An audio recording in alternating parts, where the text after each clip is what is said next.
So welcome viewers to another episode of the Big Leaf from Mirae Asset. We start from a very new city and which we are very excited to bring. Today we come from the lovely city of Baroda. And who better than to start the Baroda edition with Mr. Pragnesh Chandulal Shah. Welcome Pragnesh sir to our Big Leaf from Mirae Asset. Thank you for taking out time to join us on this series. To talk about Pragnesh sir is he had a very interesting career in FMCG for 16 years before he came into the mutual fund distribution business. So he worked for FMCG companies as Gujarat head for a very long period of time, which was till 2002. In 2002, he started into the financial services distribution and wealth management space. Since then, in the last 18 years, he has been working along with his brother, who is a very renowned tax consultant in Baroda, and they are a part of a firm called as RC Shah and Company, which is very well known in the city and across in Gujarat. And today, Pragnesh Bhai manages close to 1,500 investors across the world. He has a very retail base and has built up a business purely on the basis of SIPs and client and one-to-one interaction. So welcome Pragnesh sir. Thank you हमारे साथ जुड़ने के लिए. जैसे आपने बताया था और हम लोगों को पता था आपके FMCG की एक बैकग्राउंड था, फिर आप म्यूचुअल फंड में आए, तो थोड़ा इसके बारे में आप विस्तार से हमारे ऑडियंस को बताइए कि कैसे ये सब शुरू हुआ आपके साथ. मैंने करीबन म्यूचुअल फंड में आने के पहले 16 साल मैंने FMCG का कैरियर चालू किया आफ्टर ग्रेजुएशन. तो पहले मेरी जॉब थी पायलट सेल्समैन की. उसके बाद 1 साल के बाद में मुझे गुजरात हेड की पोस्ट मिली, एक फॉरेन कंपनी जो वर्ल्ड ओवर वेल नोन है. तो उसमें मैंने काम पूरे गुजरात में किया. उसके बाद में धीरे धीरे मैं इंडियन कंपनीज में टाइम टू टाइम मैंने जॉब की. मैंने होजियर लाइन में भी काम किया गुजरात हेड के तौर पे. उसके बाद में मैंने जब लास्ट मैंने ये म्यूचुअल फंड में मैं आया, वो टाइम पे मैंने गुटका लाइन में मैंने गुजरात हेड की जॉब की. तो वो भी एक्सपीरियंस एक अच्छा रहा. वहाँ भी मेरा काम था कि 10-15 लोगों को मैं हैंडल करता था. फिर उसके बाद मेरे सर्कमस्टेंसेस चेंज हुए और 2002 में मेरे ब्रदर के साथ में मैं जुड़ा.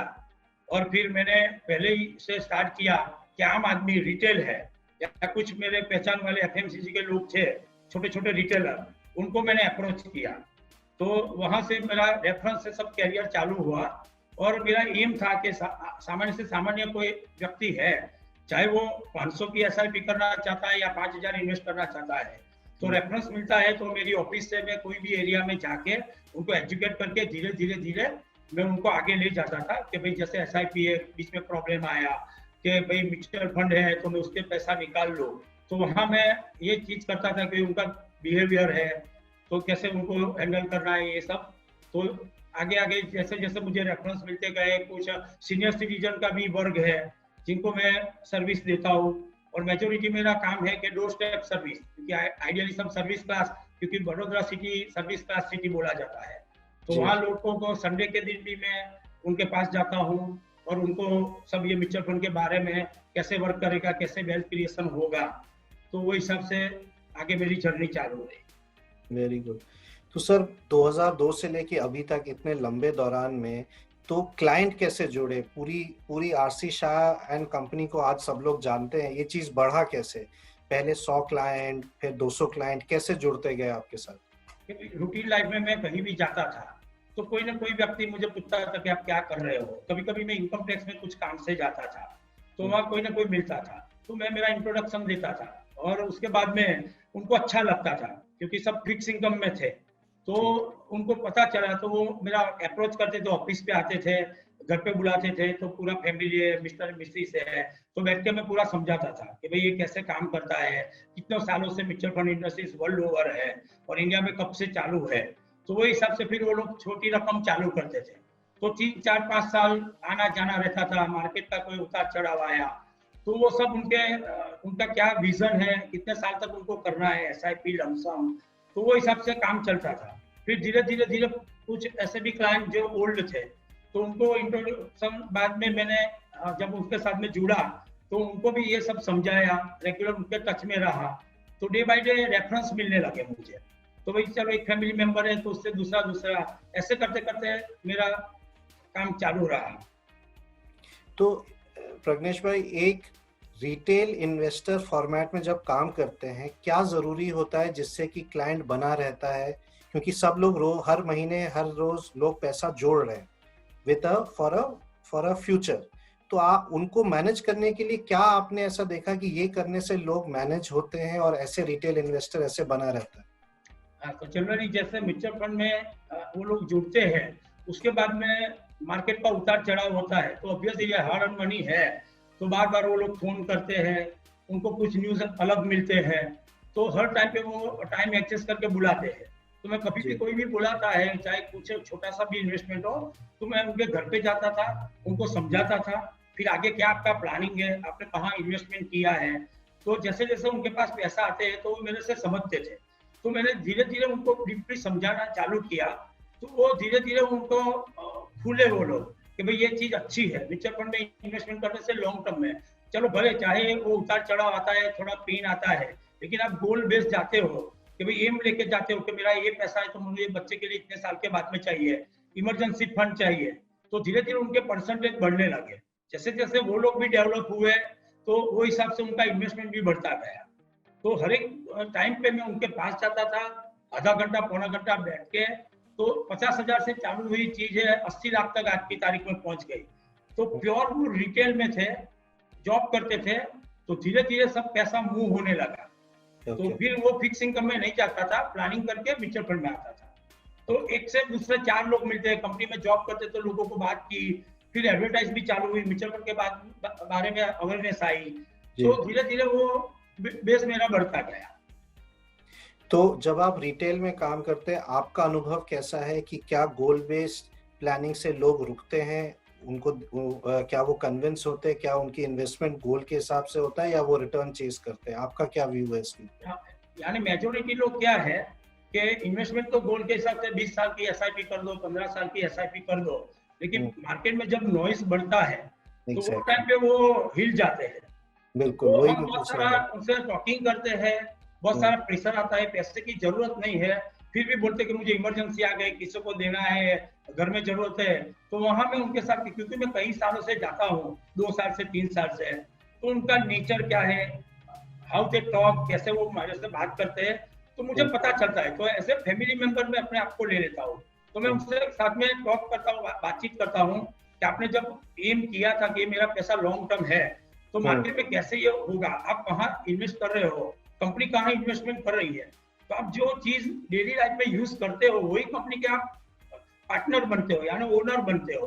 तो आपको हकीकत है कि यहाँ लॉस हो गया है, लेकिन आपको कितने सालों के बाद में पैसा चाहिए आपने बोला है, तो आप डटे रहोगे तो धीरे धीरे वो चीज आने लगी। ठीक है, अभी भी थोड़ा आता है कि भाई मार्केट खराब हालत में होता है तो क्वेश्चन आते हैं, लेकिन धीरे धीरे लोगों में मैच्योरिटी आई, लोग समझने लगे, तो अभी उन लोगों ने लॉन्ग टर्म विजन ले लिया।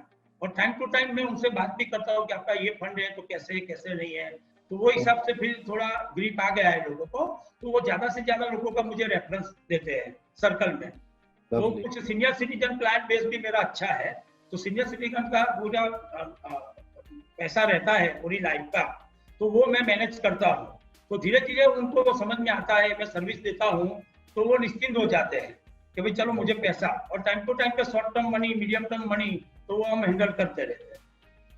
तो हम लोग जब इंटरव्यू स्टार्ट करने से पहले बात कर रहे थे, आपकी एफएमसीजी का जो अनुभव है वो आपने म्यूचुअल फंड डिस्ट्रीब्यूशन में कैसे यूज किया, थोड़ा उसके बारे में बताइए। सबसे बड़ा एफएमसीजी में आपको हार्ड वर्क करना पड़ता है, आपको जो भी सिटी में काम करते हो तो वॉकिंग जाना पड़ता है एरिया वाइज। तो सबसे पहले वो विजन रहता है कि मुझे काम कैसे करना है, डिफरेंट डिफरेंट डिटेल, और जब डिपार्टमेंटल स्टोर रहता है, मेडिकल स्टोर रहता है, कभी मेरी लाइफ में बहुत सारे ब्यूटी पार्लर के भी स्टोर आए, मेरी लाइफ में सब यूटेंसिल्स के भी स्टोर आए। मैंने कुछ मल्टीनेशनल कंपनी जैसे लोटो शूज है, तो लोटो शूज में भी मैंने गुजरात हेड के तौर पे काम किया था, तो वो भी शॉप का लोगों के साथ में भी मेरा बातचीत हुआ, मिलना हुआ। तो पूरे मार्केट में बहुत सारी कंपनी में मेरा एक्सपीरियंस है, जैसे वीआईपी सॉक्स, तो वीआईपी होजियरी में मैंने काम किया, तो वो काउंटर में भी मैं जाना चालू किया, तो वहां से के बड़े बड़े शॉप है वहां कि जहाँ होजियरी मिलती है, तो धीरे धीरे फिर उसके बाद में मैं गुटखा लाइन में आया, तो वहां सर्वे किया कि कितनी ब्रांड है, क्या चल रहा है, कैसी स्कीम चल रही है, क्या मार्केट है, तो वो पूरा निचोड़ आ गया मेरे पास। और सबसे ज्यादा टॉकिंग, सबसे ज्यादा बात करना होता है लोगों से। तो फिर जब मैं म्यूचुअल फंड में आया तो आम आदमी क्या सोचता है, क्या क्वेश्चन करता है, उनके दिमाग में क्या डर है, बराबर है कि यहाँ तो मुझे गारंटी है, तो यहाँ मार्केट गिर गया तो मेरा पैसा तो लॉस हो जाएगा। फिर हम समझाते कि लाइफ के अंदर बहुत सारे उतार चढ़ाव हमारे आते हैं, तो हम उसको फाइट करके आगे बढ़ते हैं। जॉब होती है तो जॉब में भी उतार चढ़ाव आते हैं, बिजनेस होता है तो उसमें भी।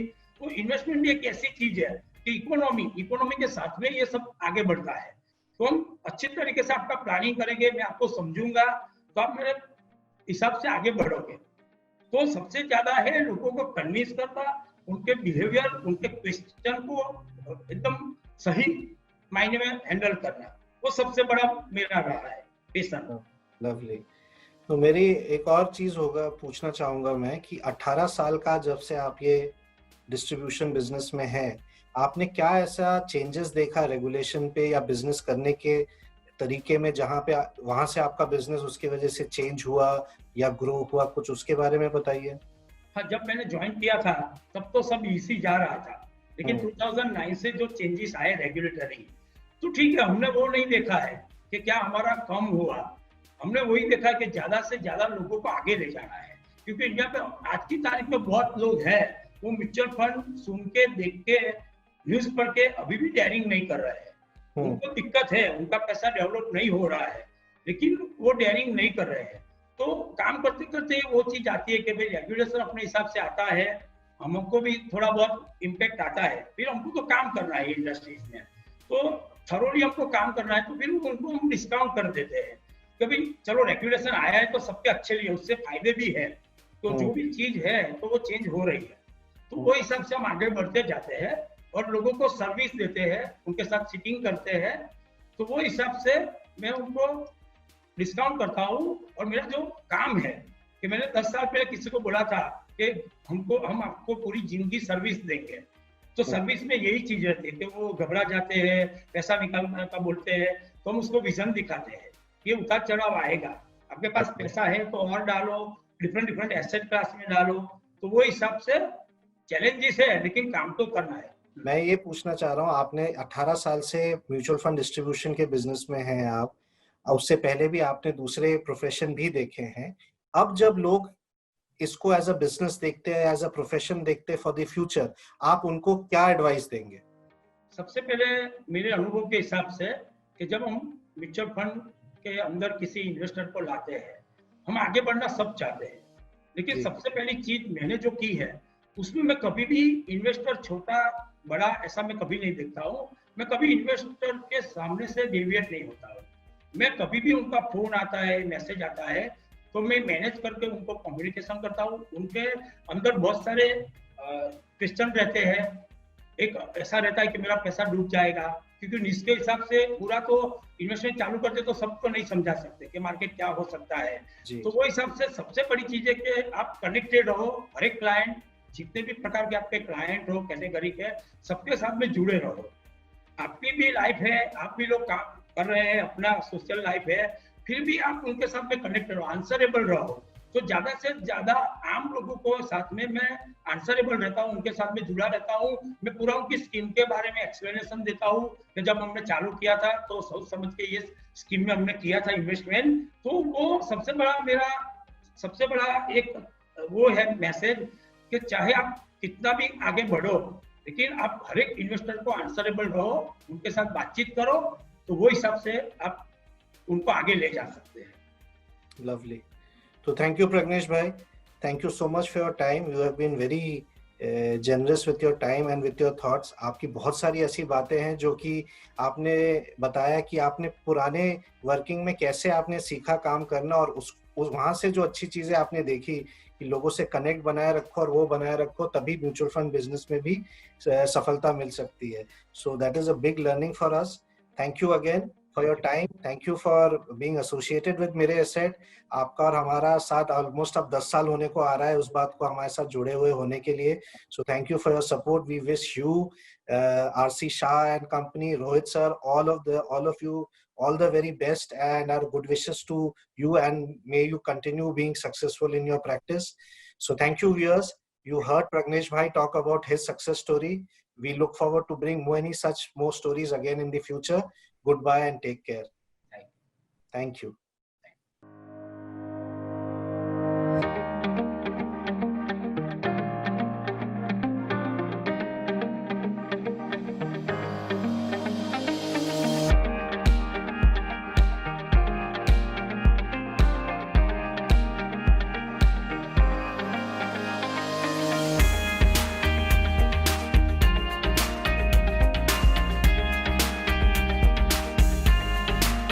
Mutual fund investments are subject to market risks. Read all scheme-related documents carefully.